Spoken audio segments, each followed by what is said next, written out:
Merci, chers collègues. Effectivement, à l'approche de l'hiver, chacun de nous sait que derrière les chiffres, il y a des vies suspendues. Des femmes, des hommes, des familles, des enfants, des jeunes aussi, en grande souffrance que nous croisons chaque jour dans nos rues ou dans des camps de fortune. L'hébergement d'urgence, ce n'est pas une ligne budgétaire seulement, c'est un acte de fraternité républicaine et un devoir collectif. Nous voterons donc cette délibération et appelons même à un renforcement de la part du budget municipal sur l'hébergement d'urgence et ce soutien aux associations. Ce soir, c'est 93 000 € sur les 440 000 par an qui nous ont été très justement rappelés par Madame Staniek. Nous pensons qu'au sein du budget global de la ville, nous pourrions encore aller plus loin dans un moment, effectivement, où les moyens de l'État sont encore insuffisants, ceux de la MEL aussi, malgré les efforts de la ville. Je veux d'abord saluer le travail des agents de l'État, de ceux de la mairie de Lille et en particulier de son CCAS, des associations et des équipes de terrain qui œuvrent chaque nuit, chaque week-end, parfois dans des conditions très difficiles pour ne laisser personne à la rue. En 2025, on a quand même eu des moyens de l'État qui ont été renforcés. On arrive à 4 548 places d'hébergement sur l'arrondissement de Lille, dont 1200 pour notre ville. Ce sont des millions d'euros d'investis et plus en 2024 qu'en 2023, malgré le contexte budgétaire extrêmement contraint. Et il y a ce beau projet d'ouvrir sur le département 200 places supplémentaires d'hébergement d'urgence, dont 56 à Lille, vous l'avez rappelé, notamment sur l'ancienne école Saint-Exupéry. Donc la ville joue son rôle et bien au-delà, vous l'avez rappelé aussi, avec du financement, de places et de projets innovants. Je veux faire un focus sur le projet qui a duré 6 mois du Kilimandjaro que monsieur le maire avait visité au tout début. Ce projet porté d'abord par un chef d'entreprise qui avait un local vacant, un local d'ameublement à Bondu vacant, que j'ai eu aussi l'occasion de visiter. Et sur l'initiative de ce chef d'entreprise et du Souffle du Nord, grâce à l'implication du CCAS de la ville de Lille, 8 familles ont pu être hébergées pendant 6 mois, aller à l'école chaque jour dignement pour les enfants et avoir une vie de famille dans des conditions tout à fait décentes.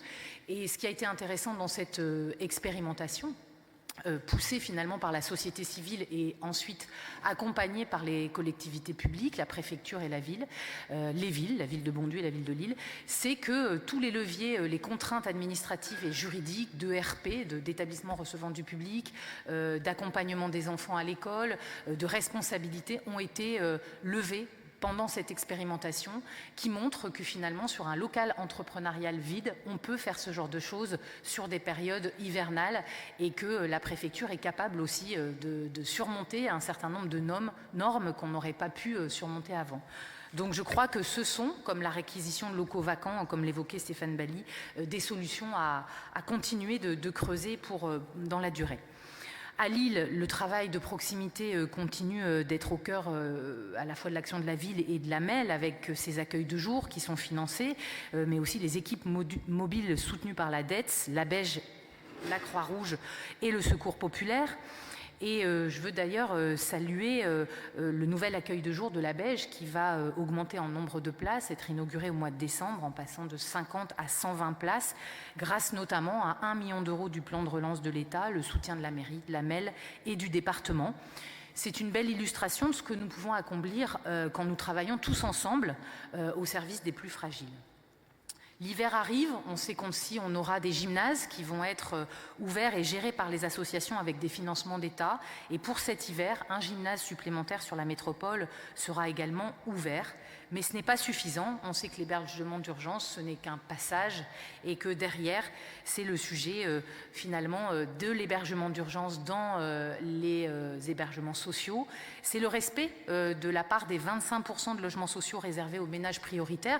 On sait qu'à Lille, cela est largement fait, vous l'avez rappelé, mais dans d'autres villes de la MEL, nous avons aussi une responsabilité collective sur les élus qui, à la ville, sont au sein de la majorité exécutive de la métropole européenne de Lille, de faire en sorte que d'autres communes respectent ces 25% et en particulier le quota des 5% destinés à ceux qui sortent de l'hébergement d'urgence.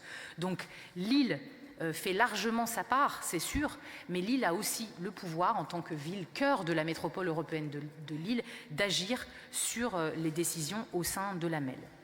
Et enfin, sur le sujet des mineurs non accompagnés qui sont venus à nouveau nous réinterpeller là, ça a été rappelé par Stéphane Bally à l'instant. En fait, on a une responsabilité collective. Ça fait des années que l'on intervient en conseil municipal, on fait des vœux, des motions, des courriers au préfet, au président du département, quels que soient nos groupes politiques. Et la solution de ce temps, qui est le temps de la reconnaissance de minorités, qui dure malheureusement bien trop longtemps aujourd'hui, cette solution, elle n'est pas trouvée.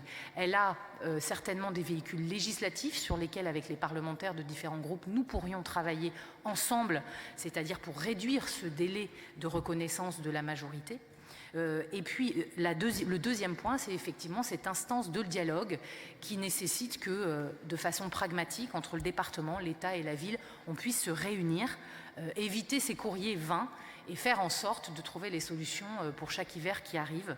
Donc je soutiens cette demande que la ville de Lille et le maire de Lille puissent piloter cette réunion de dialogue à laquelle, je suis sûre, le département et l'État viendront sans aucune difficulté pour prendre leurs responsabilités aux côtés de la mairie. Je vous remercie.